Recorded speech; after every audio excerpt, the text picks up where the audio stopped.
myself.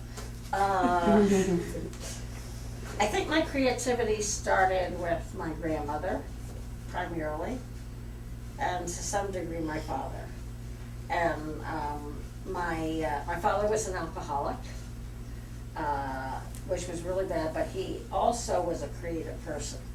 And so he always encouraged me to explore and to grow and so forth in an educational way. And my grandmother,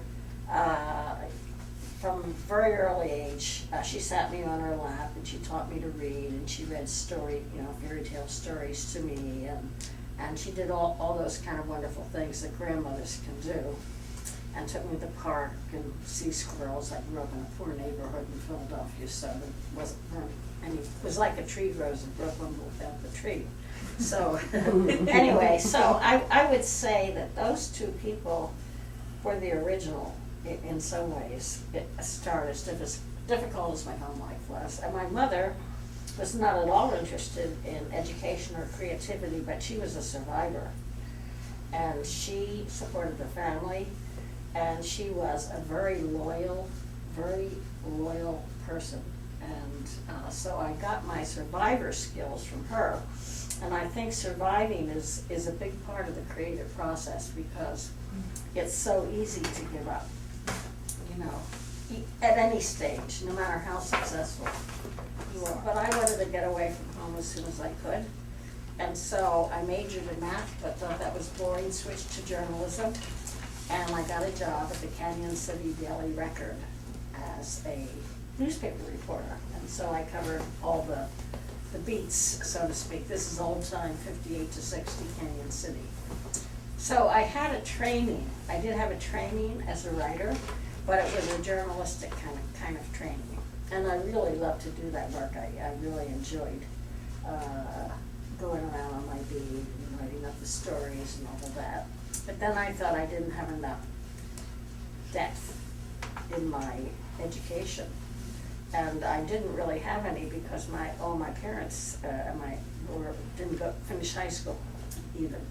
So I met a few people in Canyon that one introduced me to Jung, and one introduced me to Kierkegaard, and another introduced me to Anna Karenina. So now the Jung part didn't grab me right away. I'm a Jungian analyst, but what grabbed me was Kierkegaard, because I thought he went so deep into the psyche. And so in some ways, Kierkegaard and Heidegger, who I discovered later, have been a kind of a basis for me, an existential basis. And also, of course, Jung. But what inspires me even more than them are the great writers like Dostoevsky, and the filmmakers, and the artists.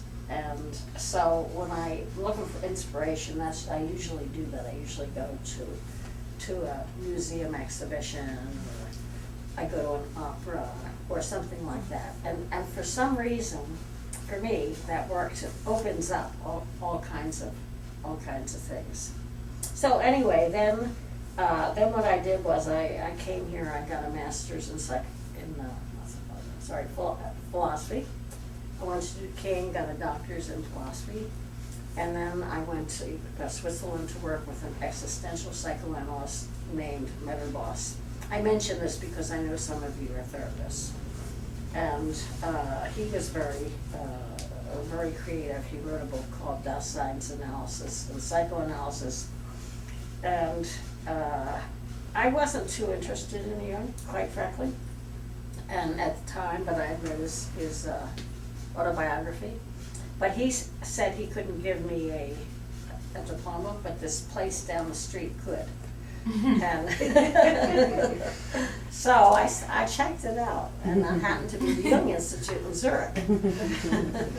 So that was the beginning of my training in Jungian analysis. And one of the big things about Jungian analysis, it's also true of existential, is there's really a lot of work with the unconscious. You're really learning to work all the time with the unconscious. And the creative process, to create means to bring something new into being, doesn't matter what it is. So the unconscious is a great source for a lot of the new things that we bring into being, and that includes our own lives. So in many respects, some people have mentioned balance in life. One of the most important things, I think, is to create our own lives. And I like very much what Maya Angelou has said about the call to create.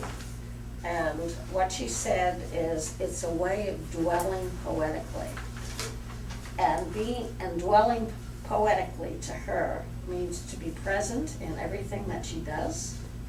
And she said that for her, that means whether she is stirring a pot of beans, patting a baby's head, or writing a poem. So that's really also my sense of the call to create. But also another big influence there for me is the poet Rilke, Rainer Maria Rilke, the German. All of you are probably familiar with Rilke. Anybody who's not? You can say it if you're not. Okay. So you probably all have a copy of Letters to a Young Poet.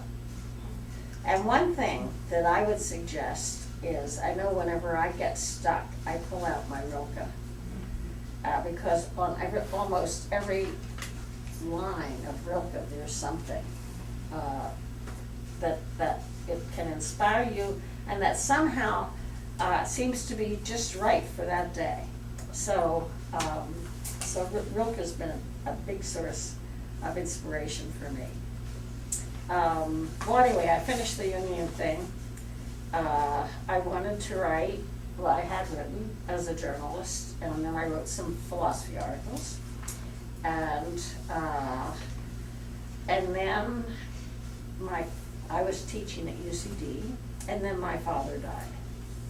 So I had never reconciled with my father because he was an alcoholic. He was often violent, even though he was a sensitive and charming man. We had the police at our house a lot. And he repeated, the reason I'm telling you this is I think the personal part of your life is going to be a lot of what brings up the creative part. He repeated something that his father did. His father was also an alcoholic, and that is, his father knocked over a stove in a drunken debauch and killed himself in the process. And my father, whilst later, after I left home, while smoking and drinking, let the cigarette, well, basically passed out. The cigarette went into the couch, and the house went up in flames, totally burnt to a crisp. And my grandmother, my soul grandmother, was killed in that fire. So that was a pretty heavy trip. I mean, it was a heavy trip when that happened, and I was trying to process it, and then he died. And then I thought, I hate my father. I've got to do something. I can't live this way. I've got to do something to reconcile with my father. And so I started to write about that, and I started to write a book called, originally, The Puer's Daughter. Puer means boy. Because nobody had written at the time about fathers and daughters. So, and especially about Puer's daughters. So I just started to do it, and the way it all started for me was somebody asked me to do a workshop on the topic. So that's one way to get started. Just, as a tip, you can do a lecture, or somebody might ask you. Anyway, so that forced me into a deadline. And being a newspaper reporter, you have to meet your deadline every day. So that was good for me.